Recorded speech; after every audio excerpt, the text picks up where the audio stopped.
Donald Trump যে ইরানের বিরুদ্ধে কি করছে, কেন করছে, আমেরিকার ম্যাক্সিমাম লোক জানে না। এটা খোঁজ রাখারই প্রয়োজন বোধ করে না। আবার আমাদের বাংলাদেশের লোক অনেকে সত্য মিথ্যা নানান কায়দায় মিশিয়ে জানে, কারণ পশ্চিমা গণমাধ্যম যেভাবে দেয়। আবার এখানে ওই যে শিয়া সুন্নির যে প্রশ্নটা ভাই তুললেন, বা আলটিমেটলি ইরান নিয়ে আলোচনা করতে গেলে এসে যায়, সেটা একটা ব্যাপার আছে। সেটা ধর্মীয় দৃষ্টিকোণ থেকে কেউ শিয়া সম্প্রদায়কে কাফের বলে, কেউ ইরানকে পছন্দ করে না। আবার অনেকে বলে যে না, ইরানই তো একমাত্র মুসলিম দেশের বা মুসলিম উম্মার বা মুসলিম জাতির স্বার্থ বা তাদের দিকে দরদি, স্বার্থ দেখছে, তাদের প্রতি দরদি, এগুলো বলে। যার কারণে এই যে প্রতিক্রিয়া, এই প্রতিক্রিয়াটা আসলে মিক্স। এই প্রতিক্রিয়া আপনি এখান থেকে কোনো কনক্লুশনে যেতে পারবেন না। নিউ মিডল ইস্ট প্ল্যান নামে একটা প্ল্যান আছে, আপনি নিশ্চয়ই শুনে থাকবেন বা আমরা শুনে থাকবো। এই নিউ মিডল ইস্ট প্ল্যান আমেরিকার নিও কনজারভেটিভ যারা, নব্য রক্ষণশীল যারা, অর্থাৎ মেইনলি রিপাবলিকান দলের সাথে জড়িত, এই ট্রাম্প যে দলের নেতৃত্ব দিচ্ছেন, এরা এই নিউ মিডল ইস্ট প্ল্যান বাস্তবায়ন করতে চায়। নিউ মিডল ইস্ট প্ল্যানটা কি, এটা একটু বুঝতে হবে।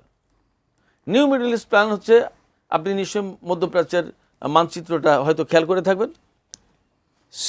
ইসরায়েল, লেবানন, সিরিয়া, তুরস্ক, গ্রিস, সাইপ্রাস, পশ্চিমে যদি চলে যান উত্তর থেকে পশ্চিমে, আর এপাশে এই বিরাট অঞ্চল, এই দেশগুলো কিন্তু সব ভূমধ্য সাগরের তীরে অবস্থিত।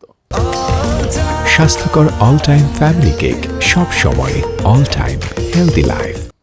এই ভূমধ্য সাগরের তীর থেকে শুরু করে একেবারে লাস্ট পূর্বে চলে আসবে আমাদের চীনের পাদদেশ পর্যন্ত।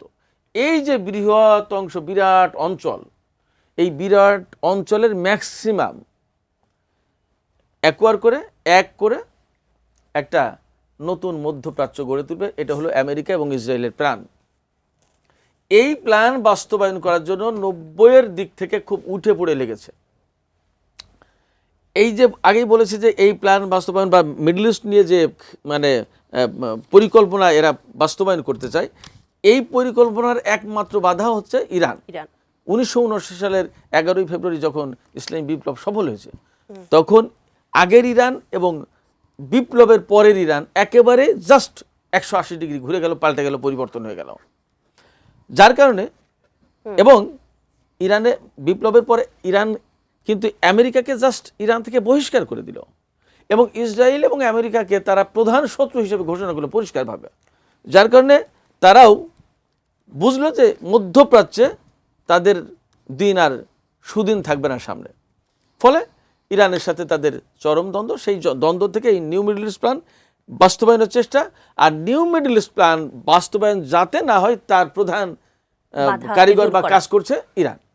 এই সমস্ত নিয়ে যে কঠিন দ্বন্দ্ব, সেই দ্বন্দ্বের আজকের এই বহিঃপ্রকাশ, এই যে Iran versus Israel plus America plus Britain plus France plus total western world যে সংঘাত।